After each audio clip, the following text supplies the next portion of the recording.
Oh, it is a pregnant female hyena about to give birth. Push for your life. Finally, you were born. Pregnancy and childbirth were not easy at all. After a gestation period of up to 4 months, this pregnant hyena leaves to search for a den some distance away from the hyena clan.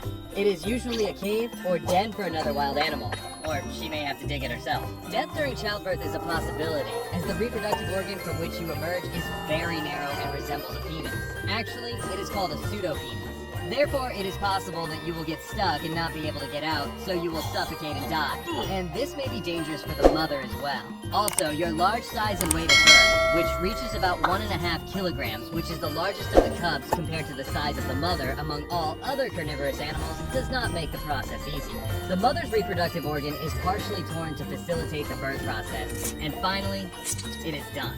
Fortunately for you, you are born as a female spotted hyena cub. You have a black fur, and unlike most other mammals, you are born with your eyes open and you already have fangs. Your mother provides you with highly nutritious milk for 1.5 years. This milk has the highest protein and fat content among all the milks of carnivores. One of the biggest threats you face at this age is your siblings. Hyenas are very competitive animals, and the stronger cub may kill the weaker one. But this often happens during times of drought and lack of mother's milk. Fortunately for you, you were born alone, so you don't have to worry about that and you can get as much milk as you want. Your mother may have to go hunting, and at this time, you are at risk from other types of predators that kill each other's young to reduce competition for food in the future. But the den that your mother stole for you is small and narrow, and you can hide in it without the claws of these animals reaching you. Your mother returns, and after a few days, she takes you to the communal den, where you will meet the rest of the members of the hyena clan. The clan consists of a number of hyenas, which may reach 100 hyenas in strong clan. They are led by a dominant female, as the hyena clan is a matriarchal society in which the females dominate the male.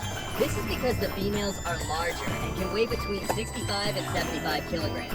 This is equal to the average weight of a human being, or half an American. While male hyenas are approximately 10% to 20% smaller and weigh between 40 to 55 kilograms. Females also have high levels of testosterone, so they are fierce, aggressive, and mean. The hyena clan also follows a strict hierarchy, and the cubs rank directly below their mothers at birth. At the highest rank is the queen or the dominant female, followed by her cubs and daughters. Then come the other relatives, followed by their cubs and daughters. Then come the non-relative females who join the clan, followed by their cubs and daughters. Then, at the end of the ranking, come the male, as the lowest female in the clan is higher in rank than the highest male. Well, there are rare cases where there is a dominant male leading the clan, but as we said, this is the exception and not the rule. But you know what? It's your lucky day. You were born as a female cub to the queen. You come directly after the queen in rank. This means better food and better protection, as long as your mother is near you. When the mother leaves to hunt, you are alone, and your rank will be of no use to you. You'll be bullied by the rest of the cubs and even the big hyenas, and you may be injured or even killed. Fortunately for you, your mother came at the right time to save your ass this time. The hyena clan is very competitive with each other and only unites in hunting and defending their territory. The rest of the time they bully each other to maintain their ranks and get more food and more cubs. You will be bullied as long as your mother is not around, and this may cause you to lose your rank over time. Even if you hide in the den, this will protect you from the big hyenas, but the small cubs can enter and will catch you and kick your ass in your house. Your rank had already begun to decline, and one day you got tired of this situation and said, enough is enough, and you decided to fight back. This is good for you. Over time, your fur turns from black to yellowish gray, and the spots characteristic of your species begin to appear. When you are 5 months old, you will gradually begin to eat meat in addition to breastfeeding. Your mother will provide you with meat, and she and your older sisters will stand to protect you while you eat to prevent thieves and intruders. This situation teaches you the importance of alliances. In the complex society of hyenas, forming alliances is very important and begins at a young age. You will form friendships with some high-ranking cubs, often your relatives, in order to play together and bully the rest of the cubs together. And in the future, you will hunt together. As time goes by, you start to integrate more into the clan, and now you are as violent as them, and will do anything to reduce competition and maintain your rank. Help! Someone has had an accident! At the age of 1 year, you are now ready to go to training and participate in hunting with your mother. Hyenas hunt in small groups, usually consisting of 3 to 10 individuals, and sometimes they hunt individually. And despite their bad reputation as thieves and scavengers, hyenas are primarily hunters with a very high hunting success rate. And thieves and scavengers too. You are now 2 years old and you stopped breastfeeding months ago, and you're old enough to lead a hunting group yourself. Successful hunting begins with choosing the right prey. The choice usually falls on younger, older, or injured prey, as they are easier targets, and the chase begins. You have a large heart that represents about 1% of your body weight. Anatomically speaking, throw that away. This heart is relatively stronger than the heart of a lion, which constitutes only 0.5% of its body weight. This enables you to chase prey at speeds of up to 60 kilometers per hour and over very long distances until the prey gets tired and stops. So you begin to surround it and bring it down by biting and pulling. But please, don't be an asshole.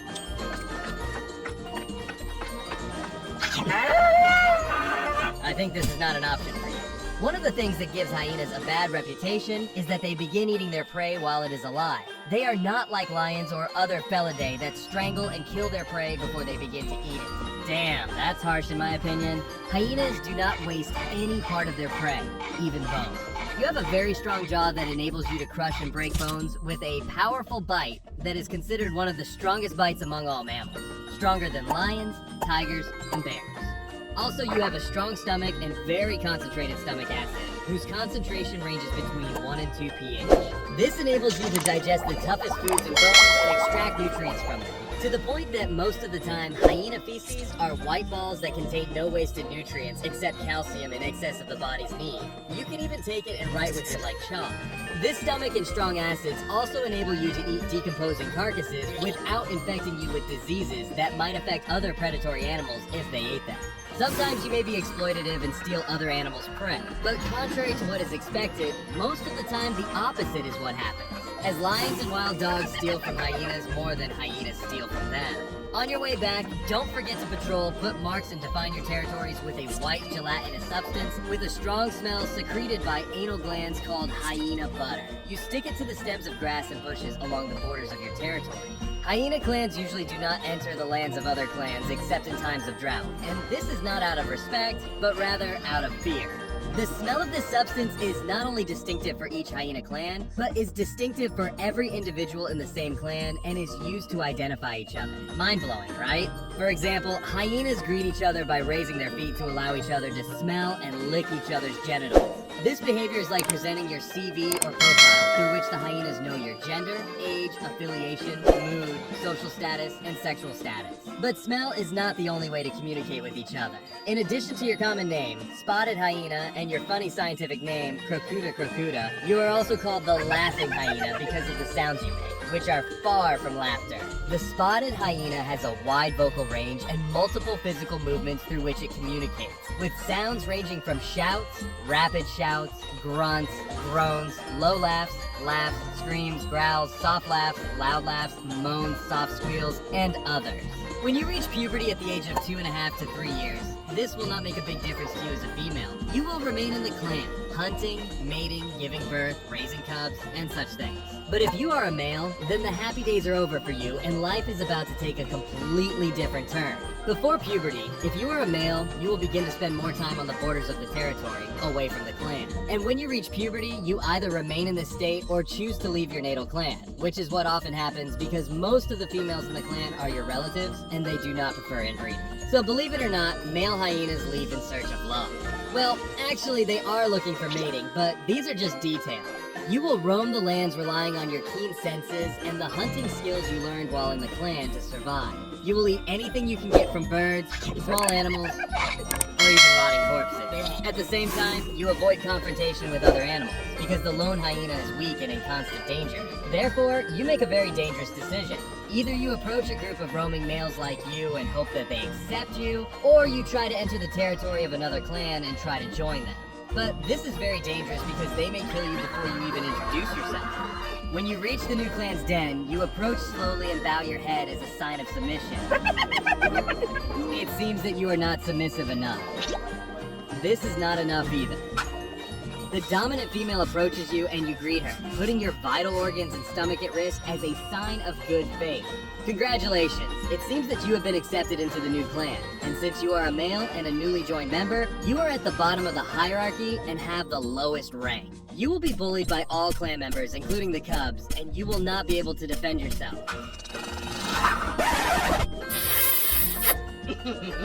You will eat in the end, even if you participate in the hunt, and you will be grateful if they leave you some bones and leftovers. Even the mating process is completely controlled by the female, and you cannot force her to do so. As we said, females have a reproductive organ that resembles the male organ, and it can even have an erection, which is called the pseudopenis, and the female urinates, gives birth, and mates through it. This false penis shrinks during mating to make the process easier for you. You can imagine the difficulty of the process if the female was not fully cooperating with you. Okay, don't imagine. Let's get over it. Cubs can recognize their relatives and their father, but this will not make them affectionate towards you. But at least they will not bully you. Good morning to you too, ma'am.